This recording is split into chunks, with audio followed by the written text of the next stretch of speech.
"Remove that medal immediately." Judge Harrison's voice cut through the courtroom like a blade. His gavel had barely settled on the bench after dismissing the morning's case, when his eyes locked onto the man standing near the back exit. The Royal Guard stood perfectly still, his red uniform immaculate, despite the London rain that had been falling all morning. The Victoria Cross gleamed on his chest, its bronze surface catching the harsh fluorescent lights of the aging process. "Excuse me, Your Honor." The guard's voice was steady, but everyone in the courtroom could hear the confusion threading through his words. Judge Harrison rose from his seat, his black robes billowing around him. At 62, he had seen enough courtroom drama to fill several lifetimes, but this particular morning had already tested his patience. A string of petty theft cases, a domestic dispute that had dragged on for 3 hours, and now this. "That medal," Harrison pointed directly at the Victoria Cross. "You're impersonating a decorated soldier. That's a criminal offense in this country, young man." The few remaining people in the courtroom turned to stare. A court reporter paused her typing. The bailiff stepped forward, his hand instinctively moving toward his radio. The guard's face remained expressionless, but his jaw tightened almost imperceptibly.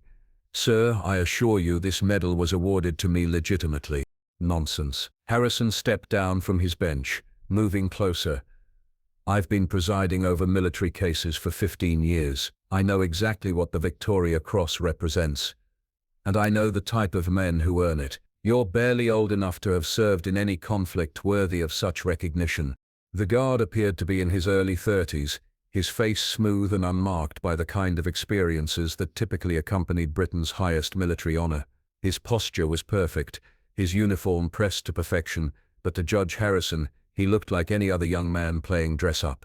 "Your Honor, with respect, I am guardsman." "I don't care what you call yourself," Harrison interrupted. "What I care about is the law. Wearing medals you haven't earned is fraud. It's disrespectful to every genuine hero who earned their decorations through blood and sacrifice." The tension in the room was thick enough to cut. The court reporter had stopped typing entirely, her fingers frozen over the keys. The bailiff had moved closer, clearly preparing to intervene if necessary. "Sir, if you would allow me to show you my service records." "Service records can be forged," Harrison snapped. "What can't be forged is character. And looking at you, I see a young man who thinks wearing a pretty uniform and a shiny medal will earn him hist he hasn't worked for." The guard's hands remained at his sides, but his knuckles had gone white. The Victoria Cross seemed to grow heavier on his chest under the judge's withering stare. "I'll ask you one more time," Harrison said, his voice dropping to a dangerous whisper. "Remove that medal, or I'll have you arrested for fraud and impersonation of a military officer." The courtroom held its breath. Outside, thunder rumbled through the London sky, and rain began to patter more insistently against the tall windows. The guard looked around the room, his eyes meeting those of the few betters who remained. Finally, slowly, his hand moved toward the Victoria Cross. But then he stopped. "No, sir," he said quietly. "I won't remove it." Judge Harrison's face darkened. "Bailiff, arrest this man." The bailiff hesitated, his radio halfway to his mouth. Something in the guard's steady gaze gave him pause, but Judge Harrison's authority was absolute in this courtroom. "Now, bailiff," Harrison commanded, his voice echoing off the wood-paneled walls. "Wait," the guard said, raising one hand. "Before you make a mistake you'll regret, Your Honor. Perhaps you should ask yourself why a man would risk arrest rather than remove a medal he hadn't earned." Harrison's eyes narrowed. "Are you threatening me?" "No, sir. I'm asking you to think." The judge moved closer, close enough that he could see the fine details of the Victoria Cross. The medal was genuine, he had to admit. The weight of it, the patina on the bronze, the careful engraving, it wasn't some cheap replica bought online. "Where did you get this?" Harrison demanded. "I earned it," the guard replied simply. "Doing what?" "Saving a cat from a tree, helping an old lady cross the street." Harrison's sarcasm was sharp. The Victoria Cross is awarded for conspicuous bravery in the face of the enemy, requires acts of valor that most people can't even imagine. The guard's expression didn't change, but something flickered in his eyes. "I'm aware of the requirements, Your Honor." "Then you know that fewer than 1,500 have been awarded since 1856. You know that many recipients didn't live to wear theirs. You know that this medal represents the absolute pinnacle of military hero. I do know that. Harrison stepped back, studying the young man's face. There was something there, something he couldn't quite read. The guard wasn't nervous or defensive like most people caught in a lie would be. Instead, he seemed almost sad. "You're very committed to this charade," Harrison observed. "I'll give you that. But commitment doesn't make it real." "What would convince you it's real?" the guard asked. The question caught Harrison off guard. Most people in this situation would be making excuses, trying to explain themselves, begging for leniency. This man was asking what evidence would satisfy the judge. "Military records," Harrison said after a moment. "Proper documentation from the Ministry of Defense. Testimony from commanding officers. Witness statements from the action that supposedly earned you this medal. And if I could provide all of that, then you wouldn't be standing here letting me question your integrity," Harrison shot back. "You'd have produced the evidence immediately." The guard reached slowly into his jacket pocket, and the bailiff tensed. But what emerged was not a weapon. It was a simple leather wallet. "Actually, Your Honor, I do have something." He opened the wallet and removed a single piece of paper, folded and worn from handling. He held it out to the judge. Harrison took it suspiciously and unfolded it. It was a letter, written on official Ministry of Defense letterhead. The date at the top made his eyes widen. "This is from last month," he said, looking up at the guard with new confusion. "Yes, sir." Harrison read the letter more carefully. It was a notification of assignment. This guard was being transferred to a new posting. But it wasn't the transfer itself that made Harrison's hands shake slightly as he held the paper. It was the signature at the bottom. And it was the classification level stamped across the top. "This is..." Harrison began, then stopped. He looked at the guard with new eyes. "Who are you?" "I told you, sir. I'm a guardsman." "But this letter..." Harrison held up the paper. "This suggests you're much more than that." The guard remained silent, but his posture had subtly changed. He no longer looked like a young man being scolded by an authority figure.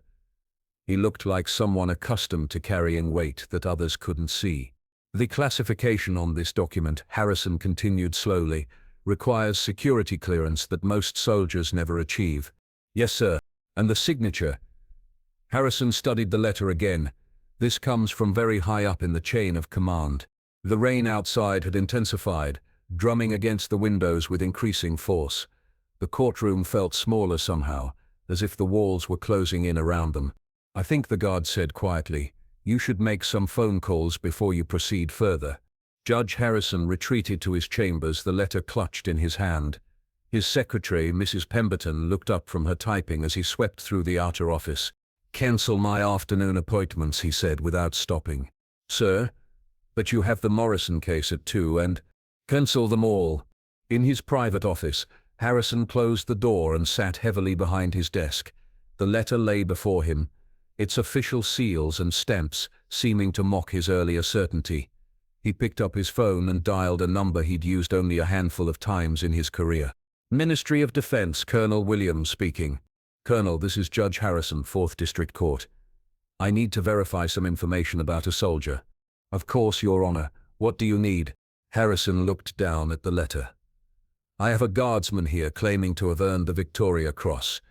The documentation he's provided has a classification level I'm not familiar with." There was a pause on the other end of the line. "Can you give me the soldier's name and service number?" Harrison realized he'd never actually gotten the guard's full name. "He's in my courthouse now. Royal Guard uniform, Victoria Cross, appears to be in his early 30s. Another pause, longer this time. "Your Honor, can you hold the line for a moment?" "Of course." While he waited, Harrison stared out his window at the rain-soaked street below. London traffic moved slowly through the downpour, umbrellas bobbing along the sidewalks like black flowers in a storm. "Judge Harrison." A different voice came on the line, older and more authoritative. "Speaking. This is General Morrison. I understand you have questions about one of our personnel." The fact that a general had taken over the call sent a chill down Harrison's spine. "General, I'm trying to verify the legitimacy of a Victoria Cross worn by a guardsman in my courtroom. Can you describe this individual?" Harrison did his best, describing the guard's appearance and bearing. When he finished, silence stretched across the line. "General, Judge Harrison, I need you to listen to me very carefully. Whatever this man has told you about his service, whatever documentation he's shown you, I need you to treat it as classified information. Do you understand?" Harrison's mouth went dry. "Classified? The highest level. You cannot discuss this with anyone, not your staff, not your wife, not anyone. Is that clear?" "But General, I accused him of fraud. I threatened to have him arrested. If he's legitimate." "Judge Harrison." The general's voice cut through his protests. "How long has this man been in your courthouse?" Harrison checked his watch. "About an hour." "And in that time, has he shown you any identification beyond what you've already mentioned?" "No, just the letter from the ministry." "That letter should have been enough," the general said quietly. "The fact that you're questioning it tells me you don't understand what you're looking at." Harrison felt heat rise in his cheeks. "Then perhaps someone should explain it to me." "I'm afraid I can't do that over the phone, but I can tell you this: the man in your courtroom has earned every piece of metal on his chest, and if you've humiliated him publicly, you may have created a situation that requires damage control at the highest levels." The line went dead. Harrison stared at the phone for a long moment, then slowly replaced it in its cradle. Through his window he could see the courthouse steps where a small crowd had gathered, despite the rain. Word of the confrontation had apparently spread. He picked up the phone again and dialed his bailiff. "Bring the guardsmen to my chambers immediately, and clear the courtroom. No press, no spectators, no one." "Yes, sir. But Judge, there are reporters outside asking questions about—" "Handle it," Harrison cut him off. "Just handle it." As he waited, Harrison examined the letter more closely. The letterhead was genuine. He was certain of that. The seals and stamps were official. But it was the classification marking that truly caught his attention. "Tube secret, eyes only, special access required." He'd seen classified documents before in his judicial career, but never with this level of restriction. This wasn't just classified, this was something that existed in the shadows of government, something most people would never know about. A knock at his door interrupted his thoughts. "Come in." The guard entered, escorted by the bailiff. His uniform was still immaculate, his bearing unchanged, but Harrison thought he detected something different in his eyes. Not anger or resentment, resignation perhaps. "That will be all, bailiff," Harrison said. When they were alone, Harrison gestured to the chair across from his desk. "Please sit." The guard remained standing. "Your Honor, if you're going to arrest me, please do it quickly. I have duties to attend to." "I'm not going to arrest you," Harrison said quietly. "I've made some phone calls." For the first time since the confrontation began, something changed in the guard's expression. Not relief, caution. "And what did you learn?" Harrison looked down at the letter, then back up at the man before him. "That I may have made a very serious mistake." The guard finally sat down, his movements precise and controlled. Harrison found himself studying the man's face more carefully, looking for signs he'd missed before. There were faint lines around his eyes, barely visible unless you knew to look for them. His hands, resting on his knees, bore small scars that spoke of experiences beyond ceremonial duties. "General Morrison wouldn't give me details," Harrison began carefully, "but he made it clear that I was out of my depth." "General Morrison has a talent for understatement," the guard replied. "So you know him personally?" "We've worked together." Harrison leaned back in his chair. "That's interesting phrasing. Worked together. Not served under or reported to. Worked together." The guard said nothing, but his silence was telling. "The letter you showed me," Harrison continued, "has a classification level I've never encountered in 15 years of handling military cases. Top secret, with special access requirements. What kind of guardsman needs that level of clearance? The kind who isn't really a guardsman." The admission hung in the air between them like smoke. Harrison felt something cold settle in his stomach. "Then what are you?" The guard looked toward the window, where rain continued to streak the glass. "I'm someone who wears this uniform because it allows me to move through London without attracting attention. Someone who stands at ceremonial posts because those posts provide excellent vantage points for observation. Someone who earned this Victoria Cross in places that don't officially exist, fighting people who are never mentioned in newspapers." Harrison's hands trembled slightly as he reached for his water glass. Your intelligence, among other things. How long? 12 years. The guard posting is recent. A cover assignment while I recover from my last deployment. Recover from what? The guard's eyes found Harrison's, and for the first time the judge saw something raw in them, from stopping something that would have killed thousands of people in this city. The office felt smaller suddenly, the air thicker. Harrison had presided over cases involving terrorism, had seen classified evidence of plots and plans, but he'd never sat across from someone who had actually been in the field, actually stopped such things from happening. The Victoria Cross, Harrison said quietly. When was it awarded? 6 months ago. Private ceremony, no press. 3 people knew about it, me, the person who pinned it on, and the secretary who filed the paperwork. And now me. And now you. Harrison looked down at his hands. I accused you of fraud in front of a room full of people. I threatened to have you arrested. I questioned your integrity and your honor. You did your job, the guard said simply. You saw something that seemed wrong, and you acted. That's not a character flaw. But the humiliation. I've been shot at, blown up and left for dead in 3 different countries, the guard interrupted. Being questioned by a judge doesn't rank in my top 100 worst days. Despite everything, Harrison almost smiled. You're very calm about this. Part of the training. What happens now? I assume there are protocols for when covers are blown.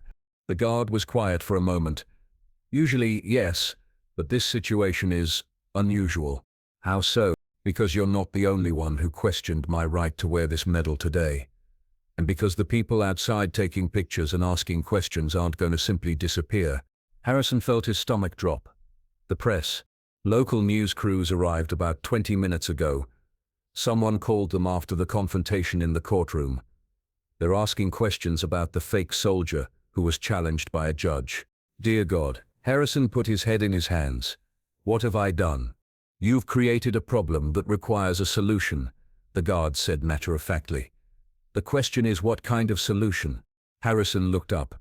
What do you mean? Well, we can let the story run. Let them report that a decorated war hero was humiliated by a judge who didn't believe his service was genuine. That would be embarrassing for you, but it would end there.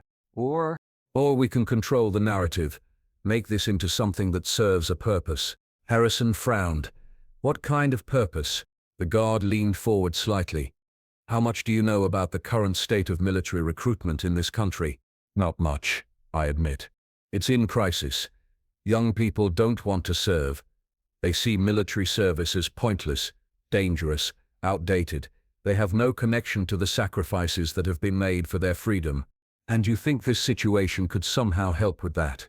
I think, the guard said slowly, that a story about a judge who initially questioned a young soldier's credentials, then discovered the truth about his service and publicly acknowledged his error, might resonate with people. It might make them think about what military service really means. Harrison stared at him. You want to use this as a recruitment tool? I want to use this to remind people that heroes walk among them every day, often unrecognized, that the price of freedom is still being paid by people they might pass on the street without a second glance. The phone on Harrison's desk rang. He glanced at the caller ID and saw it was the courthouse's public information officer. They want a statement, he said to the guard. Then give them one, but make it count.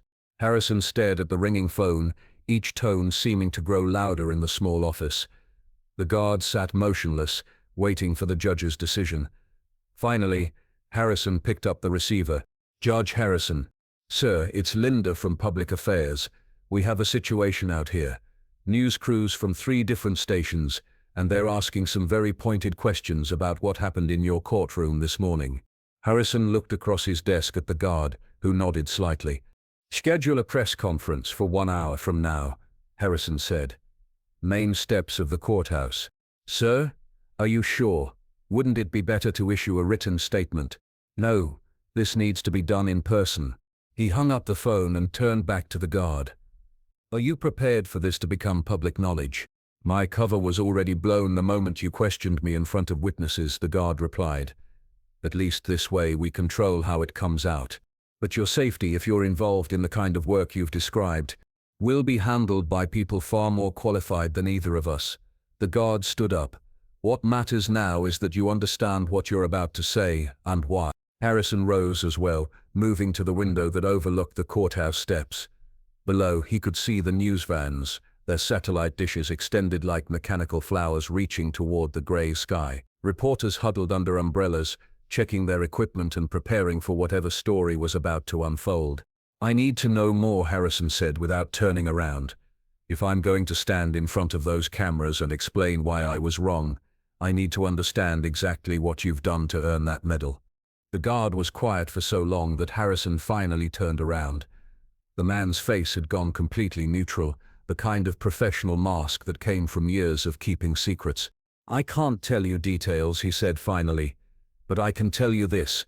6 months ago, there was a credible threat against multiple targets in London. Schools, hospitals, transit hubs. The kind of attack that would have changed how people in this city lived their lives." Harrison felt his breath catch. "And you stopped it." "I was part of a team that stopped it, but it came down to a choice between my safety and the safety of innocent people. I chose to put myself in harm's way." "How much harm?" The guard unbuttoned his jacket and pushed up his left sleeve.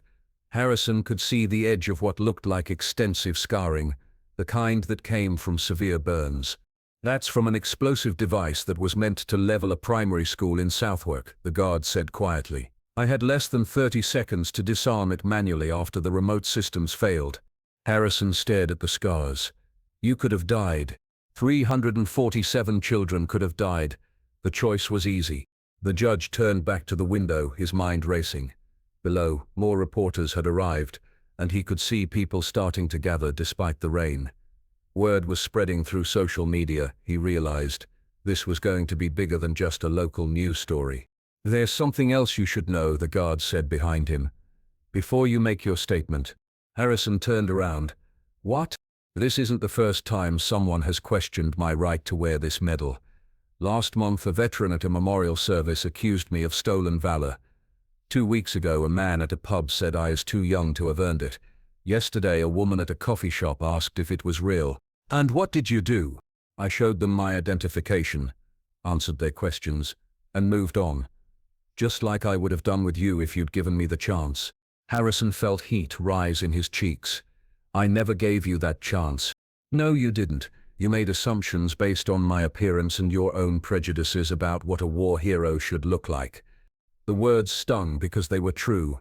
Harrison had expected a Victoria Cross recipient to be older, scarred, somehow marked by their experiences in ways that were visible to the casual observer. He'd never considered that the most dangerous missions might be carried out by people who looked perfectly ordinary. "I'm going to make this right," Harrison said. But remember, this isn't just about me. It's about every service member who has ever been questioned, doubted, or dismissed because they didn't fit someone else's idea of what a hero should like." Harrison nodded, then checked his watch. 45 minutes until the press conference. "What do I need to know about you that I can share publicly?" "My name is James Crawford. I enlisted at 18, served in Afghanistan, Iraq, and several other places I can't mention. I've been awarded the Victoria Cross, the Military Cross, and several other decorations, various actions. I'm currently on special assignment with the Royal Guard while recovering from injuries sustained in the line of duty." "And your family? Won't this exposure put them at risk?" Something flickered across Crawford's face. "I don't have family. This job doesn't really allow for that." The simple statement carried more weight than any dramatic declaration could have. Harrison understood suddenly that he was looking at a man who had given up everything: normalcy, relationships, anonymity, safety in service to his country. "James Crawford," Harrison repeated. "I'm going to make sure people remember that name for the right reasons." "Just tell them the truth," Crawford said.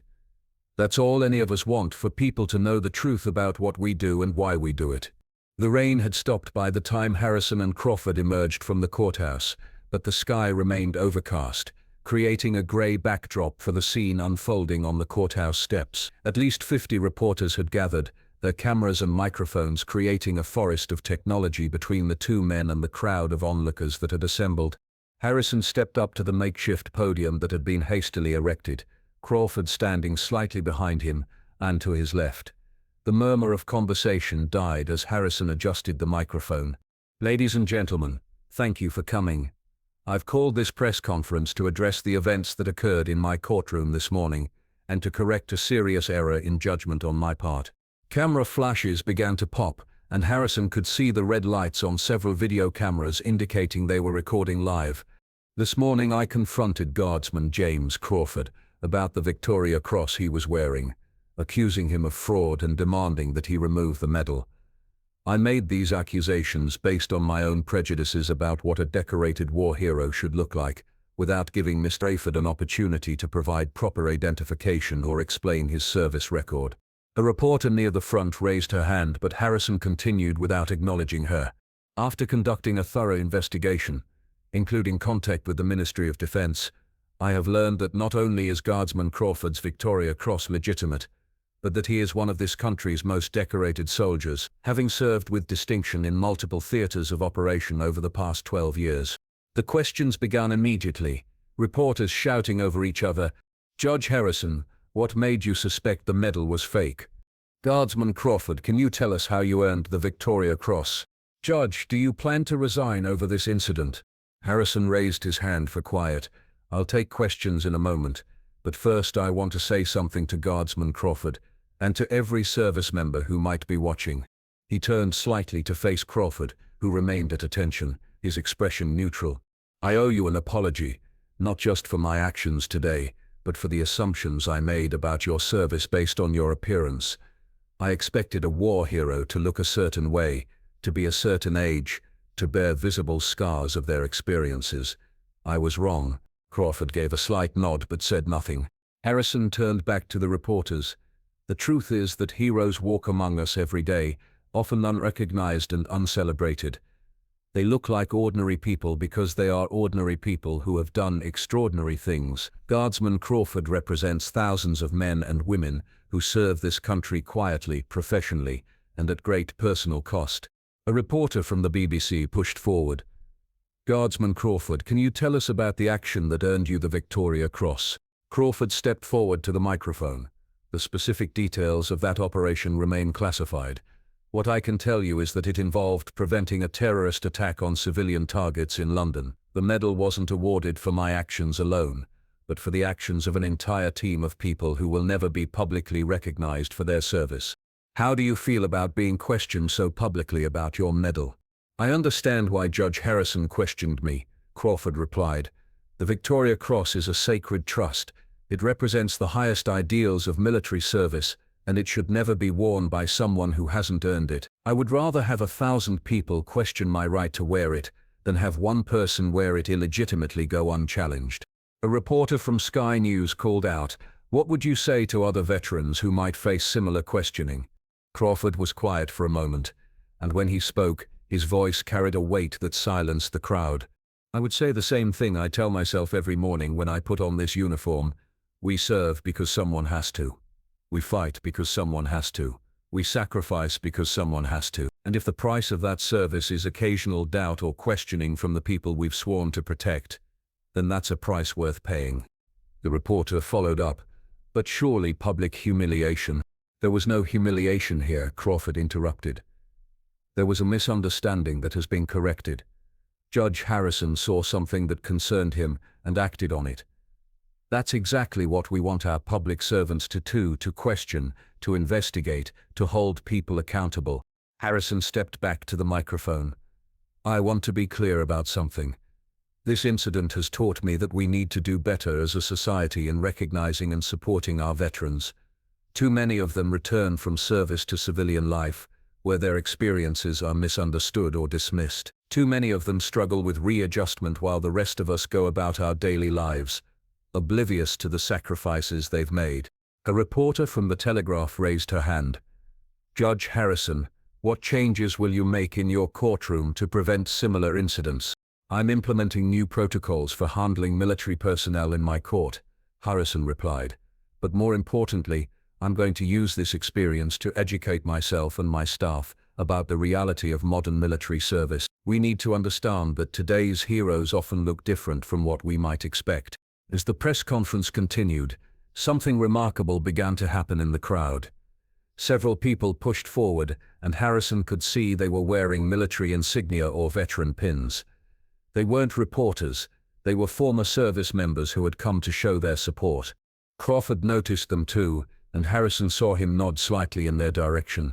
The gesture was small, but it seemed to mean everything to the veterans in the crowd. The questions continued for another 20 minutes, but Harrison found himself watching the interaction between Crawford and the veterans, rather than focusing on the reporters. There was a connection there, an understanding that transcended words. Finally, Harrison stepped back to the microphone for his closing statement. "I want to end with this. Guardsman Crawford could have responded to my accusations with anger or resentment. Instead, he responded with patience and professionalism. He could have used this incident to embarrass me or to score political points. Instead, he's used it as an opportunity to educate all of us about the reality of military service." He paused, looking directly into the nearest camera.